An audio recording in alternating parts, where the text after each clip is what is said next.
Innal hamdalillah nahmaduhu wa nasta'inuhu wa nastaghfiruh wa na'udzu billahi min syururi anfusina wa sayyiati a'malina may yahdihillahu fala mudhillalah wa may yudlil fala hadiyalah. Asyhadu an la ilaha illallah wahdahu la syarikalah wa asyhadu anna Muhammadan abduhu wa rasuluh, amma ba'du. Wa qala Allah ta'ala fil Qur'anil Karim, a'udzu billahi minasyaitonir rajim. Ya ayyuhalladzina amanu taqullaha haqqa tuqatih wa la tamutunna illa wa antum muslimun. Alhamdulillah, puji syukur kepada Allah Subhanahu wa taala. Kita masih diberikan bermacam-macam kenikmatan oleh Allah. Kita bisa melangkahkan dua kaki kita ke tempat yang mulia ini untuk melaksanakan salah satu di antara kewajiban-kewajiban kita kepada Allah Subhanahu wa taala. Mudah-mudahan amalan-amalan kita sejak subuh ini, sejak kita bangun pagi ini, diterima oleh Allah Subhanahu wa taala sebagai amalan sholihan, dan mudah-mudahan Allah Subhanahu wa taala membalas dengan pahala yang terbaik. Amin ya rabbal alamin. Hadirin ikhwatu iman, untuk bahasan pada subuh kali ini insyaallah kita membahas dulu salah satu aspek dari ulumul Quran, ilmu-ilmu Al-Quran. Dari begitu banyaknya ilmu-ilmu yang berkaitan dengan Al-Quran, lalu kita insya Allah langsung praktekan, kita praktekan dengan mengaplikasikannya kepada ayat-ayat Al-Quran. Di antara salah satu dari ulumul Quran, ilmu-ilmu Al-Quran adalah aqsamul Quran. Aqsamul Quran maknanya sumpah-sumpah dalam Al-Quran. Aqsam jama dari qasam. Qasam itu artinya sumpah dalam bahasa Arab. Qasam itu atau sumpah itu biasanya digunakan atau disampaikan dalam 3 kosakata. Jadi dalam bahasa Arab sumpah itu ada 3 kata. Yang pertama qasam itu sendiri, yang kedua al-halafu, halaf, dan yang ketiga yamin. Yang biasa digunakan dalam Al-Quran, 3-tiganya ada, qasam, halaf, dan yamin. Hadirin ikhwatu iman, untuk qasam dan yamin, sumpah dalam makna perjanjian antara satu pihak dengan pihak yang lain, itu yamin. Kalau qasam itu artinya sumpah untuk menguatkan suatu pembicaraan. Sedangkan yang ketiga, halaf, adalah sumpah untuk meyakinkan orang tentang sesuatu yang sebenarnya tidak benar. Jadi sumpah untuk meyakinkan orang lain yang tidak percaya, padahal isi sumpah itu memang sesuatu yang bohong. Jadi sumpah untuk bohong itu dalam bahasa Arab biasanya digunakan kalimat halaf. Jadi ibu-ibu, bapak-bapak, kalau menemukan kata halaf dalam Al-Quran, itu maknanya adalah sumpah untuk membuat orang percaya atas kebohongan atau atas sesuatu yang tidak benar. Itu disebutnya halaf. Sedangkan qasam artinya sumpah untuk menegaskan suatu kabar, untuk menegaskan suatu berita. Di dalam ilmu balaghah, di dalam ilmu bahasa Arab, qasam ini termasuk ke dalam insya ghair talabi, suatu omongan yang tidak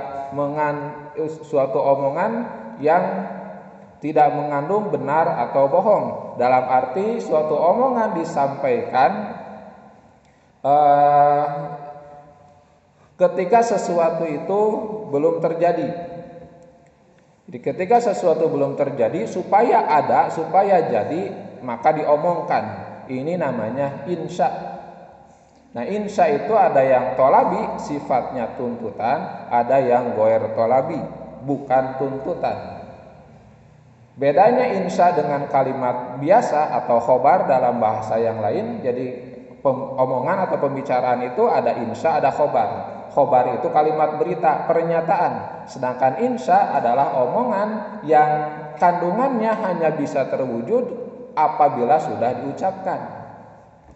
Misal kalau kalimat berita kita sudah tahu pasti menggunakan jumlah ismiyah atau jumlah fi'liyah. Dalam arti maksud saya isi berita itu pasti sesuatu yang sudah terjadi, sedang terjadi, atau akan terjadi. Ini pernyataan, dalam bahasa Arabnya khobar. Sedangkan yang kedua, bentuk pembicaraan yang kedua disebut insya. Insya itu tidak mengandung benar atau bohong, atau dalam definisi yang lain, omongan yang isinya belum terjadi dan tidak akan pernah terjadi kecuali apabila sudah diomongkan. Misalnya di antara bentuk insya adalah perintah. Kalau saya misalnya memerintahkan kepada ibu-ibu, bapak-bapak di sini berdiri, saya perintahkan misalnya berdiri. Apakah perbuatan berdiri sudah ada?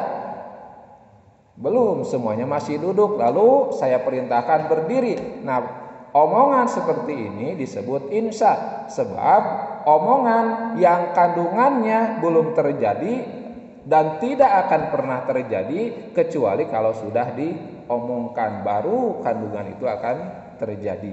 Kandungan omongannya akan terjadi.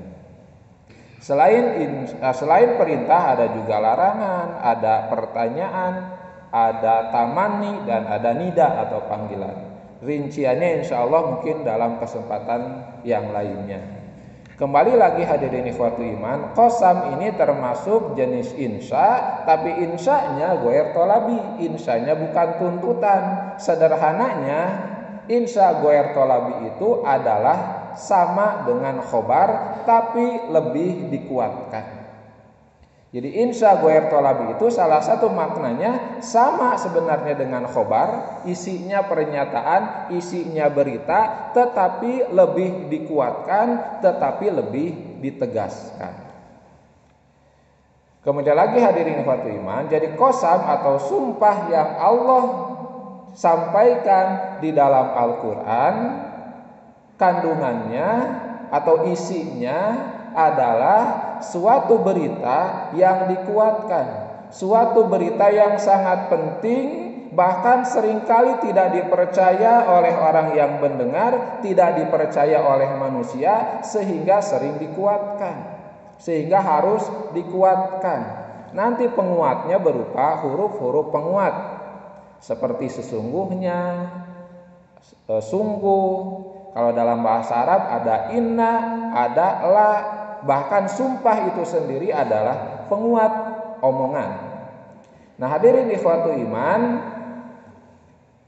suatu omongan, suatu khobar, suatu berita, pada asalnya omongan itu bisa dipercaya walaupun tidak ada penguat.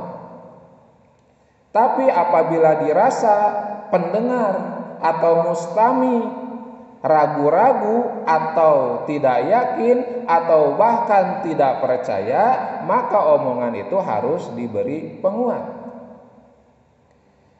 Jadi suatu kalam, suatu omongan terbagi kepada 3 jenis. Sekali lagi, suatu omongan terbagi kepada 3 jenis. Ada yang disebut ibtidai, yaitu omongan yang tanpa ada penguat, karena dirasa kalaupun tidak menggunakan penguat orang bakal percaya. Lalu jenis yang kedua disebut tolabi. Tolabi adalah omongan yang disampaikan kepada orang yang dirasakan akan ragu-ragu terhadap isi omongan itu sehingga membutuhkan penguat, biasanya satu. Kemudian ada jenis yang ketiga, omongan yang disebut inkari. Inkari itu dari kata ingkar.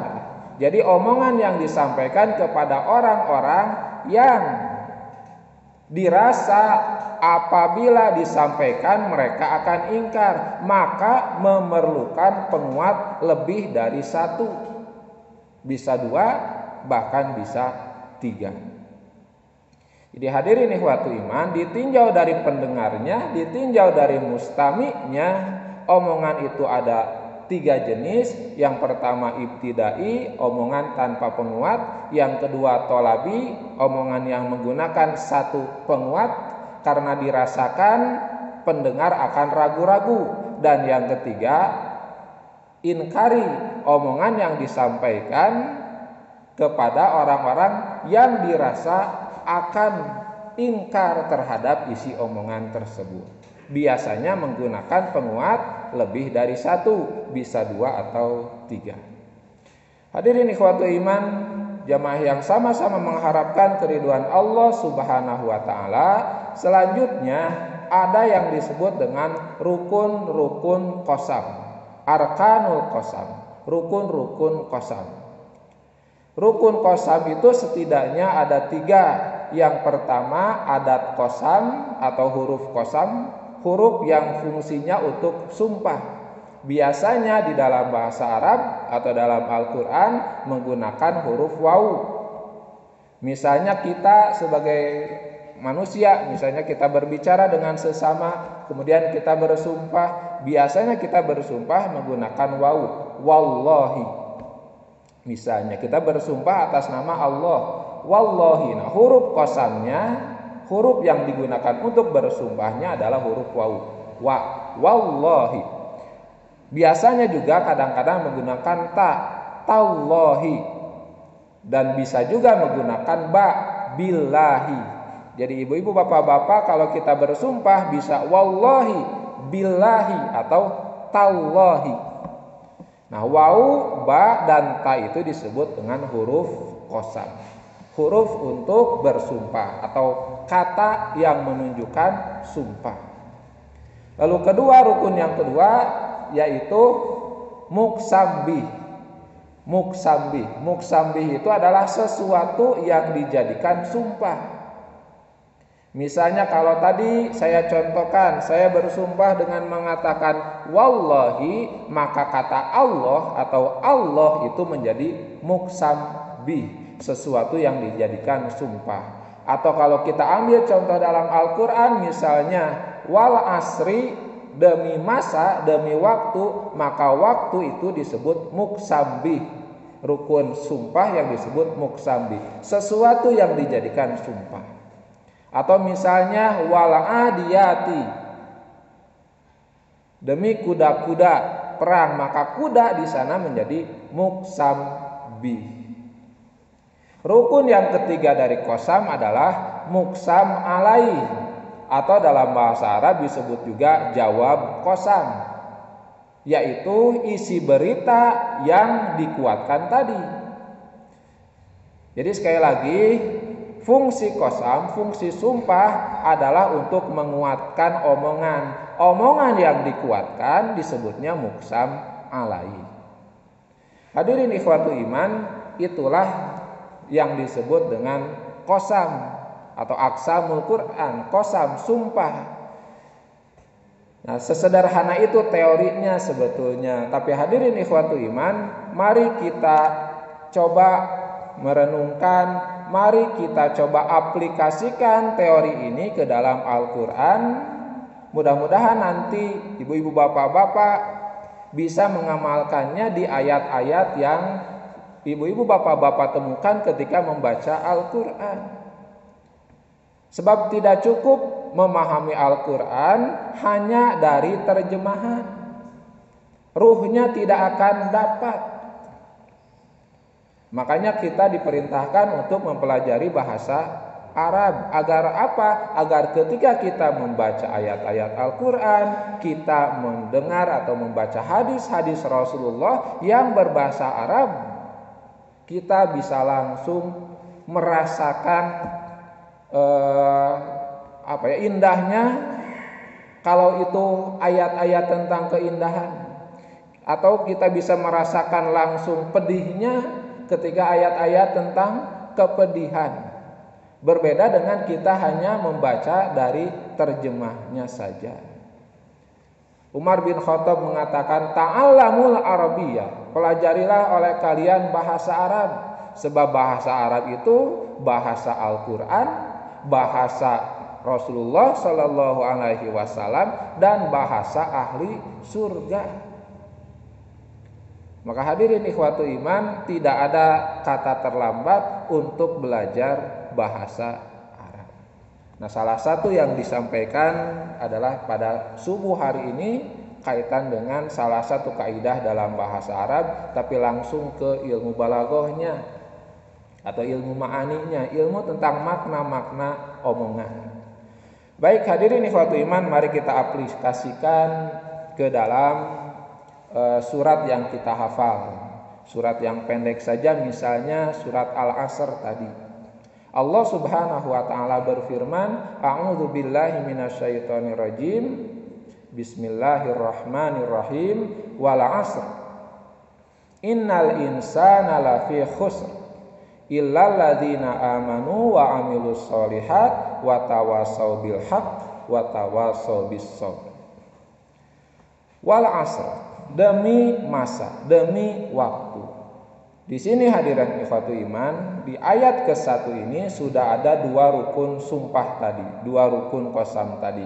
Yang pertama adat qasamnya, huruf qasamnya, huruf sumpahnya yaitu waw. Dan yang kedua muqsam bihnya yaitu al-asr. Wal asr, demi masa, demi waktu. Innal insana lafi khusr. Lalu kita masuk ke beritanya.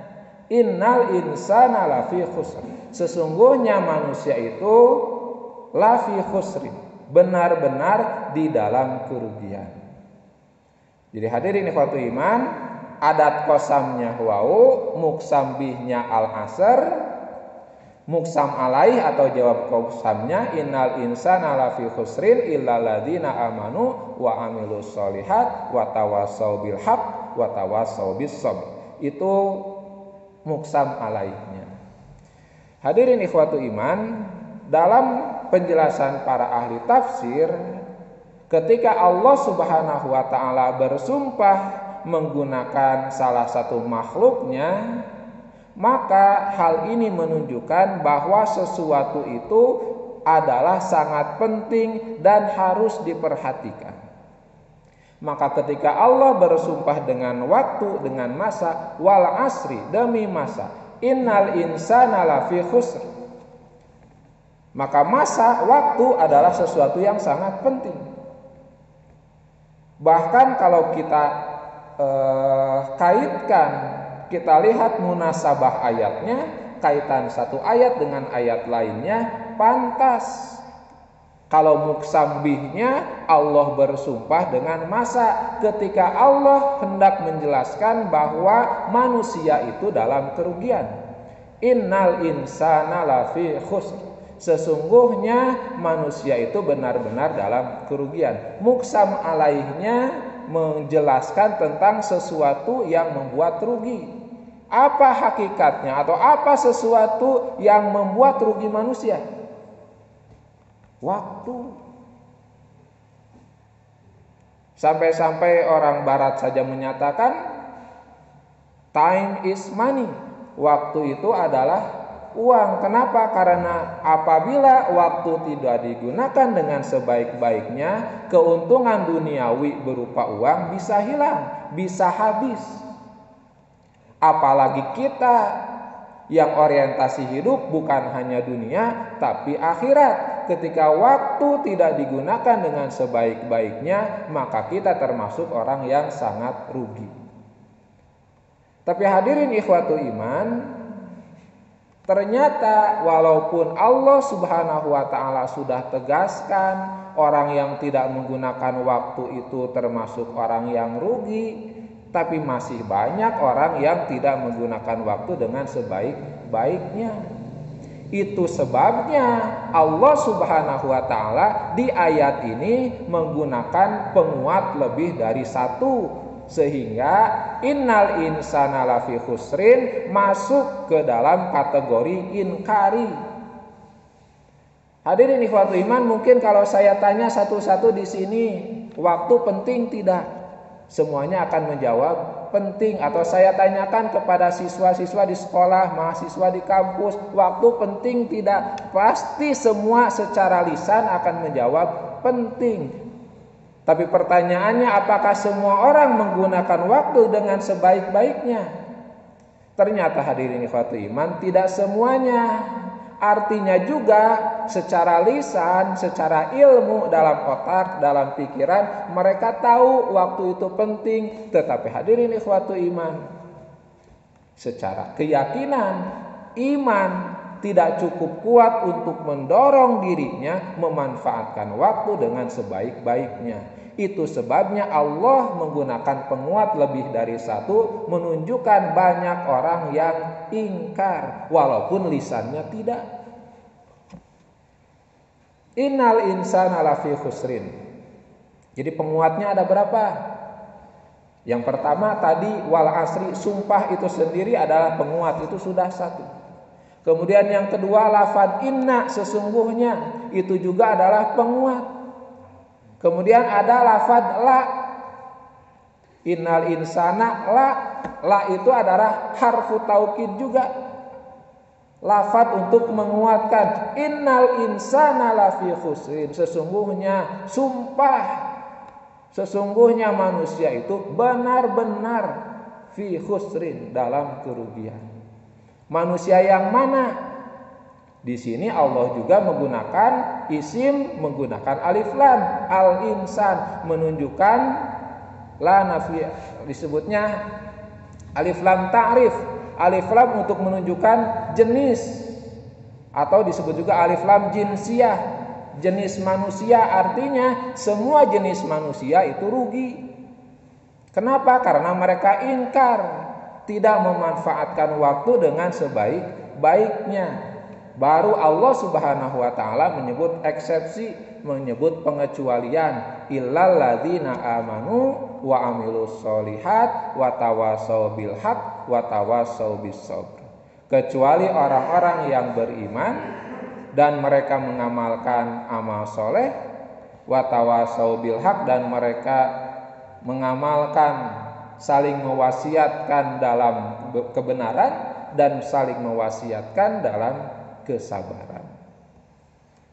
Hadirin ikhwatul iman, yang menarik juga di ayat ini, Allah Subhanahu wa taala menggunakan kata kerja. Semuanya menggunakan kata kerja. Amanu, amilus solihat, tawasau bil haq, tawasau bis sabr, semuanya kata kerja, semuanya fi'il, menunjukkan yang menyelamatkan kita itu bukan status tapi amal kita. Bukan illal mu'minin wal amiluna solihat, bukan, wa amilus solihat, kata kerja, semuanya kata kerja. Hal ini menunjukkan bahwa orang-orang yang terhindar dari kerugian adalah orang-orang yang senantiasa beriman, memelihara imannya, tidak merasa dirinya cukup dengan sebutan mukmin, tapi terus beriman, memperbaharui imannya, sampai Rasulullah menegaskan jaddidu imanakum bila ilaha illallah. Perbaharuilah iman-iman kalian itu dengan ucapan la ilaha illallah. Sesungguhnya kata Rasulullah, innal iman la yukhlaqu fi jawfi ahadikum kama yukhlaqu thawbu. Sebab sesungguhnya iman itu diciptakan di rongga dada kalian, kama yukhlaqus saubu, sebagaimana diciptakannya pakaian, sebagaimana diciptakan kain.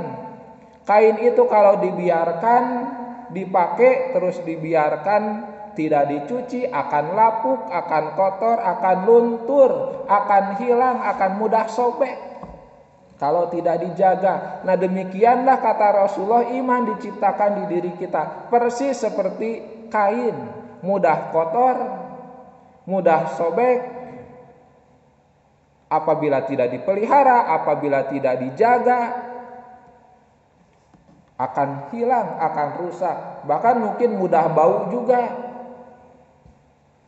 apabila tidak diwangikan, tidak dihias, itu akan mudah rusak.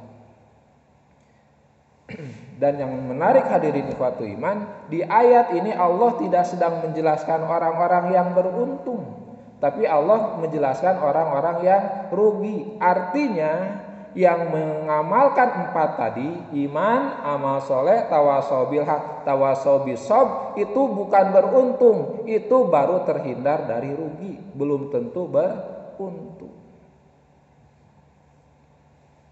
Hadirin ikhwatu iman, Allah sampai menggunakan penguat lebih dari 1. Ada sumpah di sana, ada huruf taukid inna di sana, ada huruf taukid la di sana, untuk menunjukkan bahwa banyak orang yang ingkar, banyak orang yang tidak percaya terhadap kabar ini.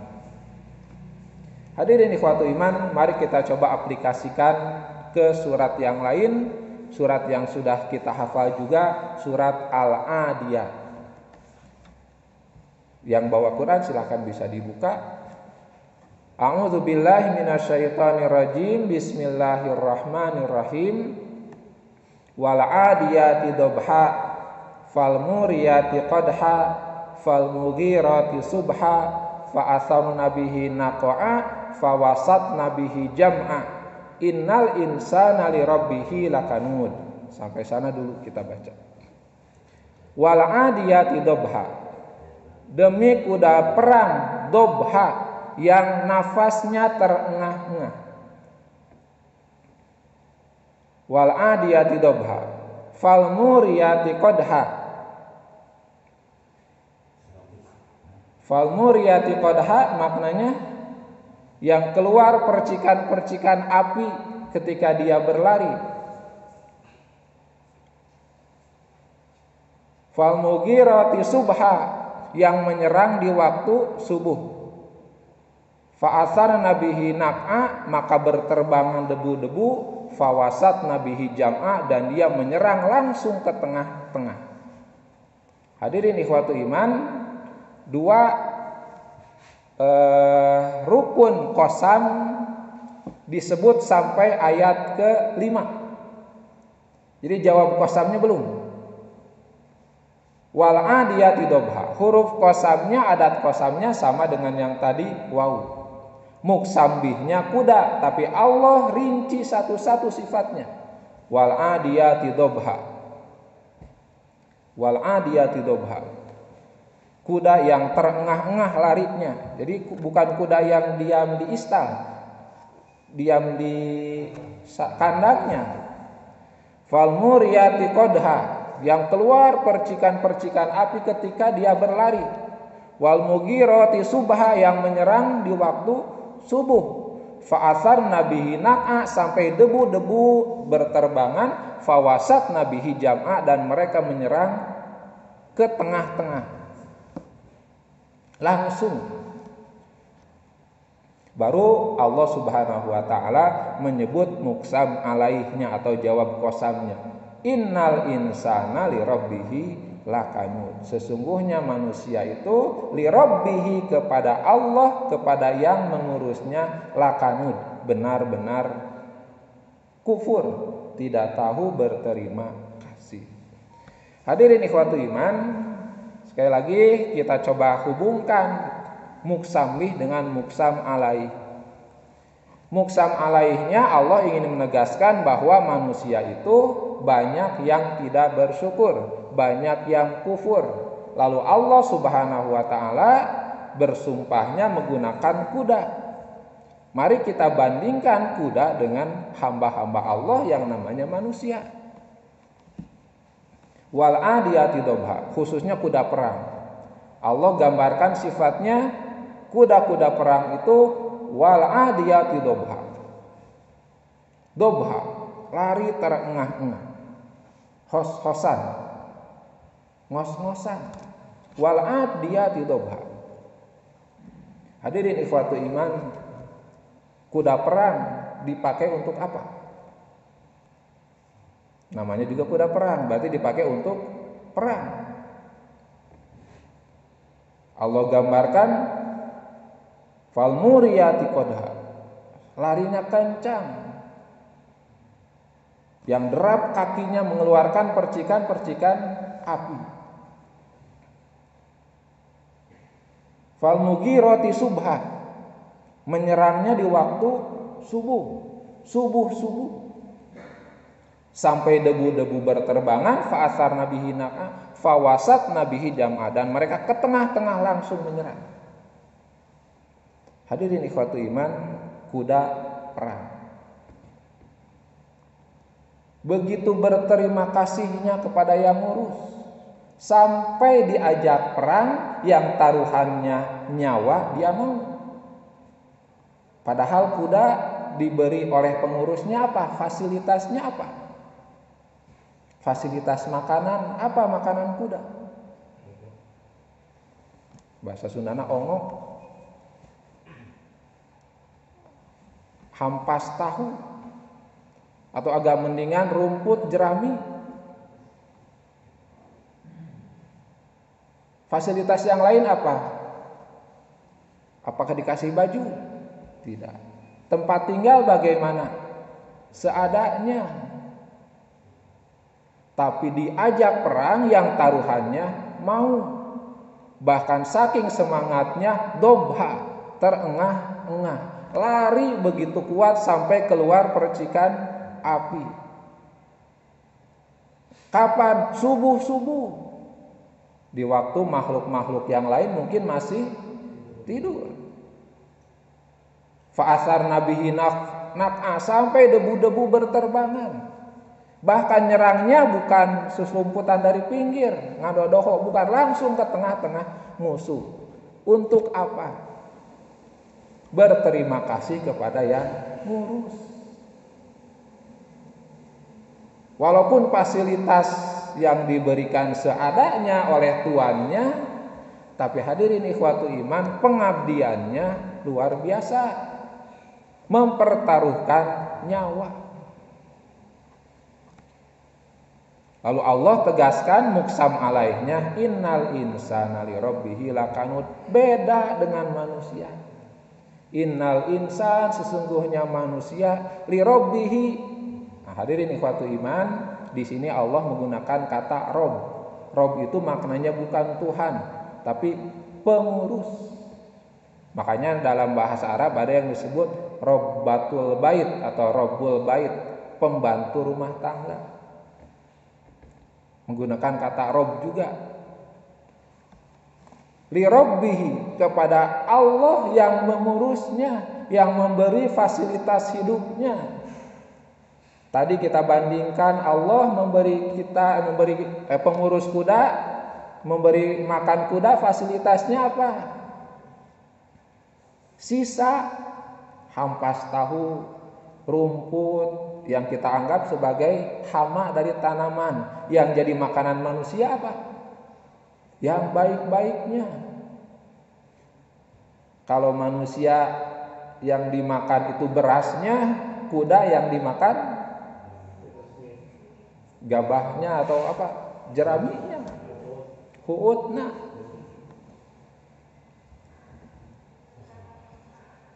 Li rabbihi lakanu, tapi kepada yang ngurus itu lakanu, tidak tahu berterima kasih. Allahu Akbar, Allahu Akbar. Adzan berkumandang. Apakah ada yang lari-lari gitu, ngos-ngosan semangat untuk segera ke masjid? Ada tentu, tapi dari sekian jumlah manusia yang bisa berterima kasih hanya sedikit. Padahal fasilitas makanan begitu istimewa. Ya kuda ya segitu, rumput ya rumput saja mentahnya. Manusia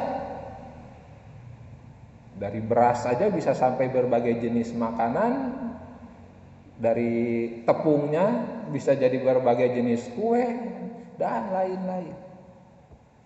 Kreativitasnya. Fasilitas rumah bagaimana? Hadirin ikhwatu iman, manusia begitu bebas, diberi fasilitas yang sangat enak, sangat nikmat. Innal insana lirabbihi lakanud, tapi sayang manusia itu kepada Tuhannya sangat lakanud, benar-benar kanud, ditafsirnya lakafur, benar-benar kufur, benar-benar tidak tahu berterima kasih. Dan di sini ya hadirin ikhwatu iman, Allah Subhanahu wa taala menggunakan penguat berapa? Sama dengan yang tadi di surat Al-Asr ada 3. Pertama sumpah itu sendiri, yang kedua inna, yang ketiga la. Innal insana lirabbihi lakanud. Ada inna, ada la. Menunjukkan ini lafaz termasuk lafaz inkari. Begitu banyak orang yang ingkar. Jangan-jangan kita, mudah-mudahan enggak. Innal insana lirabbihi lakanud wa innahu ala dzalika lasyahid. Bahkan manusia itu ala dzalika, atas ketidaktahuan dia untuk berterima kasih, atas kekufurannya, lasyahid, benar-benar menyaksikan, tahu. Dia sadar, dia tahu, tapi peningkatan itu begitu lambat mungkin peningkatannya. Wa innahu lihubbil khairi lasyadid. Ini sama, taukid terus, inna la untuk menunjukkan bahwa manusia ya seperti itu karakternya. Lakanud wa innahu ala dzalika lasyahid, kepada kemalasannya itu benar-benar tahu sendiri, menyaksikan sendiri. Wa innahu lihubbil khairi lasyadid, ari kana kanu alus-alus hayang wae. Lihubbil khairi lasyadid, kepada kebaikan-kebaikan, lasyadid, sangat inginnya, sangat. Hadirin ikhwatu iman, itulah sifat manusia yang Allah tegaskan di dalam Al-Quran. Lalu Allah sindir, afala ya'lamu idza bu'thira ma fil kubur. Bukankah dia sudah tahu apabila sudah dibangkitkan dari kubur? Wa husila ma fi sudur, lalu ditunjukkan, dihasilkan, ditembongkeun naon nu jero hatena. Hadirin ikhwatu iman, kalau kita renungkan hidup kita, betapa kita akan malu ketika nanti Allah Subhanahu wa taala tunjukkan, husila, ditunjukkan ma fi sudur, apa sebenarnya isi hati kita. Banyak tidak ikhlasnya ketika kita melakukan kebaikan-kebaikan. Banyak tidak bersyukurnya kepada Allah Subhanahu wa taala. Hadirin ikhwatu iman, mari kita renungkan ayat-ayat Al-Qur'an ini. Mudah-mudahan menjadi menjadi dorongan kepada kita untuk berbuat kebaikan, untuk memperbaiki diri. Jangan sampai kita kalah sama kuda. Kuda saja yang fasilitasnya sederhana, diurus sederhana, tetapi begitu semangat pengabdiannya kepada yang ngurus. Sedangkan kita oleh Allah Subhanahu wa taala diberi fasilitas segala rupa, diberi fasilitas kebaikan-kebaikan yang sangat banyak, tetapi pengabdian kita kepada Allah seadanya. Hadirin ikhwatu iman, makanya Rasulullah Shallallahu Alaihi Wasallam mengajarkan kepada kita berbagai macam doa, termasuk doa menghindari rasa malas, doa menghindari banyak khawatir karena terlalu cinta dunia. Allahumma inni a'udzubika minal hammi wal hazan. Ya Allah, aku berlindung kepadamu dari al-hammi, was-was, khawatir yang tidak berdasar, wal hazan, dan kesedihan dari perkara-perkara yang sudah hilang. Wa a'udzubika minal ajzi wal kasal, dan aku berlindung kepadamu dari sifat lemah dan malas. Wa a'udzubika minal bukhli wal jubni, dan aku berlindung kepadamu dari bukhli, sifat kikir, bakhil, wal jubni, dan menindas orang. Wa a'udzubika min ghalabatid daini wa qahrir rijal, dan aku berlindung kepadamu min ghalabatid daini, dari terlilit hutang, wa qahrir rijal, dan ditindas orang lain. Hadirin ikhwatu iman, sampai urusan malas pun ada doanya, menunjukkan hal ini merupakan masalah yang sangat bisa dikatakan berat mungkin. Sampai-sampai Rasulullah mengajarkan doanya. Hadirin ikhwatu iman, mudah-mudahan sedikit ilmu tentang sumpah bisa kita amalkan. Jadi nanti ibu-ibu bapak-bapak membaca ayat-ayat Al-Quran, bertemu dengan ayat-ayat sumpah, cari adat kosamnya, cari muksambihnya, cari muksam alaihnya, lalu tadaburi kenapa Allah sumpah dengan ini, untuk memberitakan tentang hal itu. Sebab pasti ada munasabah, pasti ada kaitan. Seperti tadi Allah ingin menjelaskan kerugian, Allah bersumpah dengan waktu. Allah ingin menjelaskan manusia tidak bersyukur, Allah sumpah dengan kuda, makhluk yang sangat bersyukur.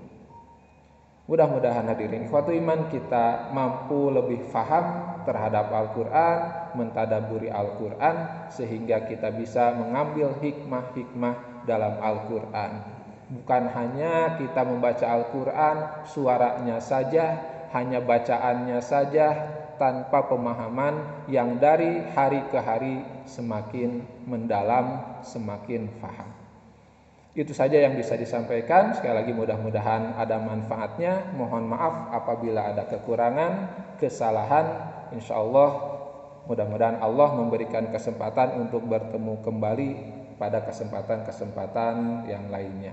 Rabbana la tuzigh qulubana ba'da idh hadaitana wa hab lana min ladunka rahmah innaka antal wahhab. Rabbana atina fid dunya hasanah wa fil akhirati hasanah wa qina adzabannar. Aqulu qauli hadza wa astaghfirullah li wa lakum. Wassalamualaikum warahmatullahi wabarakatuh.